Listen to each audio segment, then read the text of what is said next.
So it's like going to the gym and just affirming who you are and what you want, and more importantly, what you want. Once you know what you want, most people don't know what they want. They know what they don't want based on past based experiences. So if you look at what you want, you get clarity around it, and that's where the Tranquil Solutions Clarity tool comes in, which I built. Is it creates a space of learning to grow within your own self-confidence, your and self the whole process creates that self actualization. Back in 1533, I think it was, in the play Hamlet, Shakespeare says, "To thine own self be true." It's also biblical, right? So if you're true to yourself first and foremost, they tell you to get on an airplane, put on your mask first, right? You've got to take care of yourself, and if you don't know yourself, how can you know others? Hi, everyone. Welcome to yet another Melting Pot episode, the show, as you're aware, where where we actually have diverse voices and transformative journeys of different people, and it all comes together on my show. Today, we're diving into the world of hold your breath, sassy, classy, and badassy empowerment with none other than Karen Rudolf. That was a bit of a mouthful, Karen, and but I absolutely love it. So thank you Thank so much for joining me today, Karen. thank you for having me here and being able to serve you and your community. I love that. Thank you. Oh, great. I appreciate that. Karen, can we maybe start and take you back to your life changing experience? If you could talk a little bit about that, if you're okay doing it, and Of how course. did that experience actually shape your approach to self advocacy and resilience? Oh, wow. So which experience? We all have experiences that cumulatively create who we're becoming or who we've become in my case. Oh my gosh, there's been so many different transformational moments in time, but I think more importantly, it started when I was a youth and I was very inquisitive. And I grew up in the era where kids were to be seen, not heard. And I was asking a lot of questions. And my dad would be like, shut up, go outside and play. And we make it mean, whatever we make it mean. And then growing up with a mother who had a very low self-worth, self-esteem, I was a product of that, right? So here I am with this low self-esteem, go shut up, that kind of thing. And what I made it mean was I wasn't worthy and I wasn't enough. I didn't deserve to know or ask questions and that sort of thing. And fast forward, I went into a career of nursing, and the doctor gave me a script to send a patient, discharge a patient. And I looked at the script and I said, "You're masking the symptoms. Like, that doesn't work." And he just basically looked at me and said, "Shut up." In essence, shut up. And if you don't like it and you're not going to do your job, there'll be somebody else who will. And I went, "Oh, this doesn't feel good. This isn't for me." And I don't know what that's going to look like moving forward because I had no vision of what my future or what I even wanted, let alone I had just gotten into this comfort zone of nursing. And then fast forward, divorce struck. So that was another profound moment. We get to choose coming from a victim mentality and looking at what's possible for a future. I didn't see a future in that. So it wasn't until my paralegal said to me, "Every time you call me with your complaints, cha-ching, it's costing you a fortune of money. And when you get this is going to go before a judge, and the judge is going to decide the fate of not just you, but your children." And hearing that, it was like something mama bear snapped in me. I was like, what am I teaching my children? What am I advocating? What am I modeling for them? So I delved into communication courses and I said, not on my watch. Nobody's taking my children for me. And over my dead body was pretty much what I actually said. And I delved into personal growth and communication courses in particular.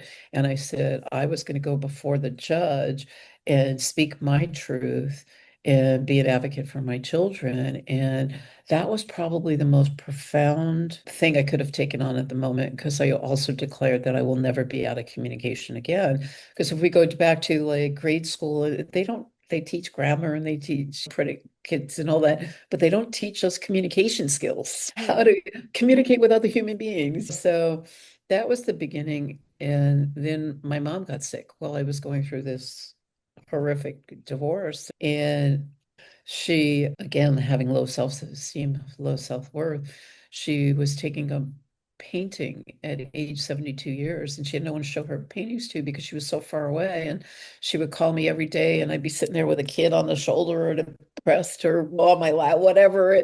And she'd be complaining about something. I'm like, yeah, you know how we sort of get to that point after a while. And one day I didn't hear from her. And I thought, oh, what's wrong with this picture? So I called her up and she was slurring her words. And I dropped everything, got a sitter, and I went to her home and I opened the door and there's my mom on the floor, curled up in a fetal position. And I look over and there's 19 medications on her bedside stand. And every time she went to go show the nurses and be so proud of her artwork, she would say, I have a migraine. And then what do? They treat it, they give her a prescription.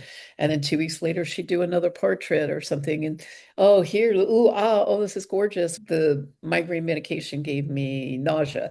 And it just went on and on that. And there were three doctors and nobody knew was in communication with each other. So in that moment, I declared, I'm a catalyst for change and not in my world, no longer. So I got out of that and went into more of a holistic approach, which I've been rocking out with ever since. And just started looking at ways and means of shifting things I could do to support people, shifting perception from the inside out, the stories we tell ourselves, because our body's always talking and it keeps knocking. And if we don't listen, it knocks harder. And if we don't listen, we end up with the cancers and the heart attacks and the stress. The stress is the number one killer. So it's been a lifelong journey ever since. Yeah, and you also had a horseback accident. Am I correct? In Costa Yes, I Rica? did. Yeah. Yeah, I Uh, read about that. So there's been physical as well as emotional and mental turmoils that you've had to go through, which is what I guess has resulted in you exploring this avenue and this whole transformative way of living. And you've also looked at imparting it on to other people as well. Yeah. So, yeah, yeah. You describe yourself as a W holistic intuitive journey guide. What does all of that mean? And how does it differ from traditional coaching approaches? Well, I remember back in 2007 when I was beginning my coaching career, and I was like, "Yeah, I just graduated, and I'm going to be the best coach." And I was all full of myself. And I went to a program here in the States called CEO Space. It was like networking on steroids for business owners and entrepreneurs. And I didn't know what I was doing. I didn't even know what the meaning of entrepreneur was at that time. I was just starting a coaching career. Went to this program, and before I got to the program, the owner of the program flew out from Nevada, which is on the other side of the United States, to Florida, where I live. And he says, inches from my face, what's going to make you different than the 10,000 coaches I have at this program? And I went, splat. And I thought, ooh, but it gave me something to think about. And I started looking at all my strengths. And I do this with my clients today. I started writing on a piece of paper. I didn't care about my weaknesses. I just looked at all my strengths and I said, what can I build with this? What can I build with this? I do 6 hours of carpooling with my kids. I can become a taxi kid. Nope, cross that one out. And I just literally listed every single thing, including cooking and everything that I have learned as a skill set over the years. And I said, I'm a visual learner. And I'm going to make a difference because I've been mind mapping for years. And I use that as a tool. And I said, that's a visual tool. And it creates whole brain thinking. I'm a right brain thinker, I'm a creative, right? How can I support others who do left brain thinking and serve them as well? Mapping creates a whole brain context. So I studied quantum physics, neuroscience, and I went into neuroscience and I just started looking at all these different aspects and what can I build with this? And I started creating myself into what's now a transformative empowerment coach. But as of 2 days ago, somebody said, "No, you're a clarity coach." And it's, I don't care what you call me, just call me. I do. As I do. long as, yeah, as long It's as, all about it's benefiting you, it doesn't matter. exactly, Terminology doesn't matter. Yeah. So how does exactly. But heart-based mind shifts play into the idea of holistic transformation? And why is the heart such a crucial focus? absolutely. The heart is another mind, so to speak. It's the center. I believe it's the center. So before you had asked the W in front of Yeah. my holistic, which has been my holistic journey, I've educated myself in the mental, emotional, physical, and spiritual. So when I look at other people, I'm looking at people as a whole entity. I'm not less looking at them, oh, you're coming to me for relationship problems, or you're coming to me with health problems, or you're coming to me with financial or career problems, or purpose, whatever it is, where everything is interconnected. So when we look at that, it's looking at the whole of the person. So segueing that into the next aspect of what you just asked. So when the stories we tell ourselves are usually drawn from the ego, which is associated with protection, right? It's always going to be there. It doesn't go away. But we get to, with the power of free will, we get to choose what we're going to listen to, what we're going to hear, and how we're going to, more importantly, speak about ourselves. Even a simple thing like duh is telling your brain you're stupid, and you're not stupid. We do stupid things sometimes, but it doesn't mean we're stupid. So it's reframing a lot of that context and bringing it back into the heart. The heart is your intuitive center, it's your inner wisdom, it's your GPS, your internal guidance system that is really there for us when we're still, and most people don't know how to get still, to listen to that inner voice, that inner knowing. And so for me, the heart is almost just as much important, if not more important, than the brain, which is the processor, right? This is the where is it going to go context. If Correct. you, right? Yeah. Yeah. Yeah. No, that's very interesting.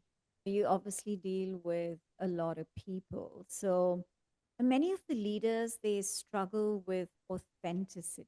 How do you help clients actually balance their classy authenticity with boldness and confidence? Yeah, that's where the sassy-classy-bad-assy framework comes Correct. in. Yeah. Yeah. So out of all of that, one of the things that I declared, because always start with an intention, and back in 2007, when I started Tranquil Solutions, I said, I declared I was going to create something that's going to make a difference in people's lives and make it affordable for every household. So I came up with a sassy, classy, badassy framework, which is sassy confidence. Self-confidence is working the muscle. We're not born with that skill set.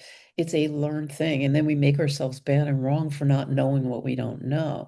So it's like going to the gym and just affirming who you are and what you want, and more importantly, what you want. Once you know what you want, most people don't know what they want. They know what they don't want based on past-based experiences. So if you look at what you want, you get clarity around it, and that's where the Tranquil Solutions Clarity tool comes in, which I built, is it creates a space of learning to grow within your own self-confidence, the whole process creates that self-actualization. Back in 1533, I think it was, in the play Hamlet, Shakespeare says, "To thine own self be true." It's also biblical, right? So if you're true to yourself first and foremost, they tell you get on an airplane, put on your mask first, right? You've got to take care of yourself. And if you don't know yourself, how can you know others? You don't love yourself, how can you fully love others? We don't necessarily look at it from that perspective. Everything is perspective. So when we change the way we look at things, the way we look at things change. So the self-confidence again, right? The classy is the inner wisdom. We just talked about the heart space, coming home to your heart and your self-wisdom, because you can listen to everybody's thoughts, feelings, and opinions all you want. But the thing is, if you don't align with it, it's somebody else's truth. It's not your truth. So what it becomes a guiding post to find your truth within that self-actualization. And then the bold, assy space is Bad-assy. taking, Yeah. it's really getting your, and I'm quote, your right, aligned action steps. Because I hired with Oprah's coach when I was going through my divorce. I don't know what I was thinking, but I thought if it's good enough for Oprah, and I had no self-worth, self-esteem at the time, nor did I have a lot of money. But I thought if it's good enough for Oprah, it's going to be good enough for me. But the lesson for all that money I paid, right? Everything is a lesson. Everything is a learning experience. And what can I build with that is what I asked myself. So I had this experience for a month with Oprah's coach, and she was telling me what to do and how to do it. Oh, we do it this way on the West Coast. And I'm like, time out. I live on the East Coast. We have a different mindset here. And who are you to tell me? And of course, I didn't say that because I didn't have the wherewithal, the self-worth at the time to say that to her. But in my mind, I'm saying, like, who the heck are you? My mother? And it got to a point where I said, no, I don't want to be that coach. That's not, I want to teach people to fish. I want to teach them how to do it so that I can step back and they're empowered to do them the best way they can with what they have. I'll be here to guide them and support them. I'll be the wind beneath their wings, but I'm not going to tell them what to do or how to do it. And it took me months to pay her off, but that was an expensive lesson and it was a lesson learned. So what did I build with that? I put that into the Tranquil Solutions Clarity tool, right? I'm teaching you to fish, and that's part of the framework for that. The sassy-classy-bad-assy framework, tried and true. I know it works. Put that into the framework of the Tranquil Solutions Clarity tool. So all of these experiences build upon each other with aligned actions to create and manifest the world that we want. And more importantly, it always gets back to well-being. And part of well-being is your finances, which most people don't look at, right? But well-being is putting on your oxygen mask first and getting to know you, and more importantly, what you want and what's going to align with that. And every individual is different. Because So everyone, you yeah, can't, like everyone can't just be wearing the same glove. It's no, different sizes and it's unique, different. exactly, Yeah, everyone's unique and their perspectives are different. exactly, Yeah, so that kind of is important. You can't just expect everyone to think in the same way and no, follow you just because you're helping them. You're exactly, absolutely right that it's important for, rather than you telling them what to do, it's important for them to have that clarity come from within and you just be their guide, exactly. which I absolutely agree with. Yeah. So you're a five-time international best-selling author. What's a personal Actually, story? nine times. 9 times. Okay. I stand corrected. No, that was an old, yes, 9 times. Okay, 9 times. So, what's a Yeah. personal story from your writing journey that actually and very deeply resonates with your message today? Great question. Because I put on my vision board, I wanted to be an international best-selling author. Had no idea what that meant or what it looked like, and I forgot all about it. I wrote my first book, Five Ways to Create a Ripple, just so I can, here's Karen Rudolph, here's who I am, get a book kind of thing. And I can't say it made an international bestseller, it didn't, but it got me out there as an author. And I thought, okay, I'm an author. And then someone approached me to do a collaborative book. And chapter 2 of Five Ways to Create a Ripple is all about collaboration, which I'm a firm believer that we're all here to collaborate. And it lifts everybody else up. Excuse me. So the first collaborative book, I was like, okay, I did it, been there, with international bestseller. Whoa, I forgot about that. I'm like, I've been there, done that. I don't need to do it again. And then the titles of the books, I think the titles of the books were really reeled me in. And I thought, when I started doing the seventh or the eighth book, I looked at it and I went, wow, this is like my journey of life. This is my diary in a sense. And I'm revealing what I've learned from all these different experiences to the world. And if I can contribute and make a difference in one person's life, then I've done what I've come here to do, is was what I was thinking. And now I'm actually in the after 9 books, I'm like, okay, now I'm going to do my own personal. So I'm on writing that. And it is, everything is cumulative. Everything is an expansion of, so the name of my book, upcoming book, is called Spiraling Up. And it's from that accumulative of becoming, because we're always becoming, we're not the same person we were yesterday. We're becoming greater than we were yesterday, especially knowledge is just knowledge unless we apply it. And so many times we'll get the knowledge, but if it's not applied, you're not spiraling up, you're just being stagnant and being, yeah, you had a great experience, but it doesn't mean anything. When you apply it, it's applying to that expansion of who you are. So in my world, no one needs to be fixed. I'm not here to fix anybody. I'm not here to change anybody. I can only change myself, right? When you're saying you're fixed, word creates reality. In the beginning was the word. So what are you drawing into your reality? Because it tracks. So if I'm saying I need to be fixed, I'm already telling my brain there's something wrong. I'm telling the universe there's something wrong. They're going to start looking for evidence to make me right, right? And I don't want that. So I'm here to expand who I am presently in the moment. You're now on your 10th book, which is not a collaboration, is my understanding of what you just said. Correct. Okay. Correct. So, what's one playful activity you personally love that actually helps you to stay aligned and energized? Nature does that for me. I love kayaking. I live here in Florida, so I'm surrounded by water. I do a lot of kayaking. So it just brings me closer to spirit, close for me, and closer to nature and all of the great things that nature has to offer. And then I have a horse. So I go and I see my horse, and it's just, horses are so intuitive and so spiritual in and of themselves that it just brings my energy up, and his love like gives me great slobber kisses. And That's so amazing. So, how can busy professionals or parents actually incorporate the concept of tranquil solutions into their hectic daily lives? that's where the clarity tool comes in. Got it. So, the Triple Solutions Clarity Tool is, if you put in whatever you're struggling with, whatever decisions you, what it does is it helps you reframe it by asking the correct questions. Most people don't have the questions. They're asking themselves the wrong questions and getting different answers. If you start asking more positive questions of yourself, and this is where I love journaling, it really gives you more insights into yourself. To thine own self be true, right? It gets back to that. So when you're busy and you're stretched in so many different, you've got to take that pause break. I created what I call the butterfly technique, and this might support that question in your audience for that. And the butterfly technique is simply stop, change, and shift. So if you think of a butterfly, the caterpillar is eating its leaves along the way, but it's gaining the energy to go into this metamorphosis, right? If you don't stop and nourish yourself, and rest and relaxation is part of that, you're going to burn out. And burnout is not something to mess with. It's not fun, and it can be very severe, and returning from it takes a long time.